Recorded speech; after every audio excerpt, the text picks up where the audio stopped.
Hello, Pennington County 4-H members and volunteers.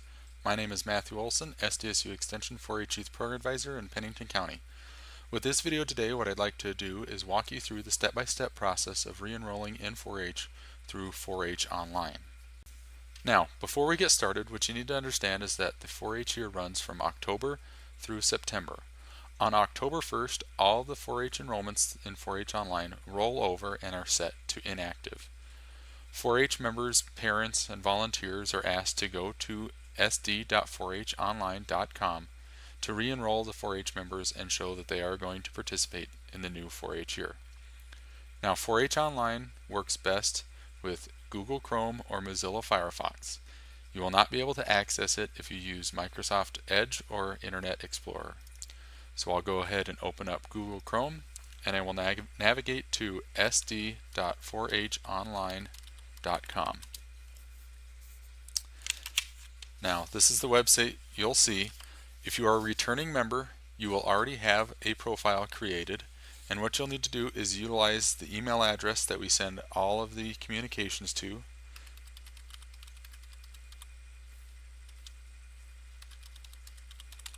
and your 4-H Online password. When you first enrolled in 4-H Online, you should have received an email from the Pennington County 4-H office with your email address and also your initial password so that you can access 4-H Online. If you don't have this, remember up above here you can always use the I forgot my password link to retrieve your password. One of the things to note is that do not utilize this I need to set up a new profile, as we've set it in Pennington County, so that you can't create a new profile. The 4-H office has to do that for you. So go ahead and enter your password and make sure that this role is set to family. You'll then click login, and you should be taken to a page that looks just like this. You'll want to make sure to click continue to family, and it'll take you to the member list, which lists all the 4-H members in your family. We'll start here with Chris Clover. You see his name listed, role is a youth, membership ID, enrollment status is listed as inactive, which means we haven't started the process of re-enrolling him.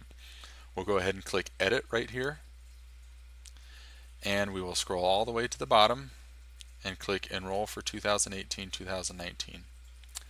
All of the information should carry over from last year, so you'll see the email address is already listed. If you have an updated email address you'd like to use, you can go ahead and change that.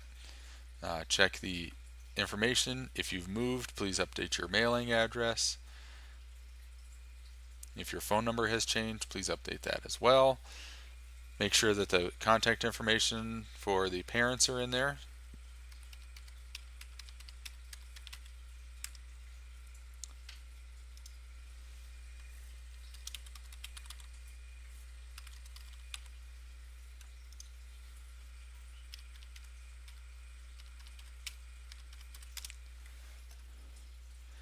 If you have secondary email addresses that you use as a parent, you can feel free to include those as well.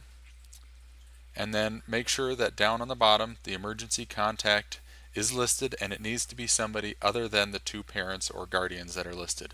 If there's an emergency at a 4-H club event or other activity, the process we will use is contacting the parent 1 that's listed, then parent or guardian 2. If we cannot get a hold of either of the parents, we will then contact the emergency contact so that somebody associated with the family is aware of what is happening. Make sure that all the other information is correct. It should carry over. Make sure that the school is correct, that the grade level is correct, and then click continue. This is where you'll accept the code of conduct and behavioral expectations. It is the same as last year. You want to make sure to check this box, type in the member signature and the parent signature.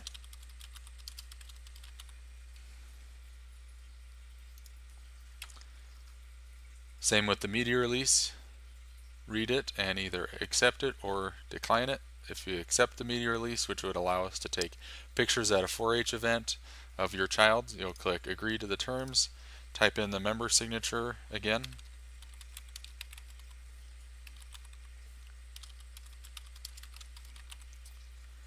Then do the medical release. This is required for all of our 4-H members to fill out and just asks for the parent signature.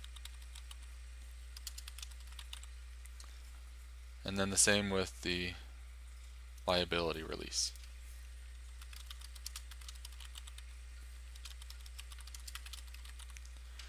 Make sure to update the t-shirt size for the 4-H member. 4-H members typically will get a free shirt if they enter into the South Dakota State Fair, so this is where we collect that t-shirt size from. If this is left at youth extra small, then that's the size they would get if they receive one from the state fair. So make sure that is updated. Click continue. Then on the health form, you'll want to list if there's any significant health conditions. If there are none, you need to type none. Same with allergies. If there are none, type none. And then click continue. Here's where you can add 4-H clubs. You'll note that the 4-H club you were in last year is already listed here under the club list. So you can see this 4-H member was in Pennington County Independent Members. If you want to add a club, let's say you're joining Black Hills Archery 4-H Club this year, you'll use this drop down list, select Black Hills Archery 4-H Club, and then click Add Club. You'll then click Continue to check the project areas. Since we added the Black Hills Archery 4-H Club, we want to add the Shooting Sports project area. This is the first year in the project, and we will add that project area. You'll note that the project areas from the last year are carried over, and the years in the project area have already been automatically updated. You can select either of the clubs to add project areas under, so please review this list and make sure that is accurate.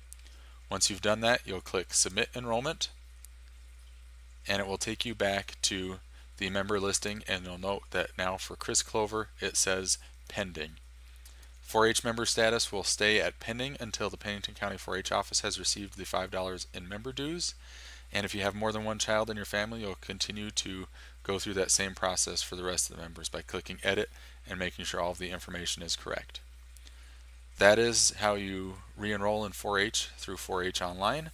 If you have any questions, please feel free to contact the Pennington County 4-H office by phone at 605-394-2188 or by email at pennington.county@sdstate.edu. Thank you.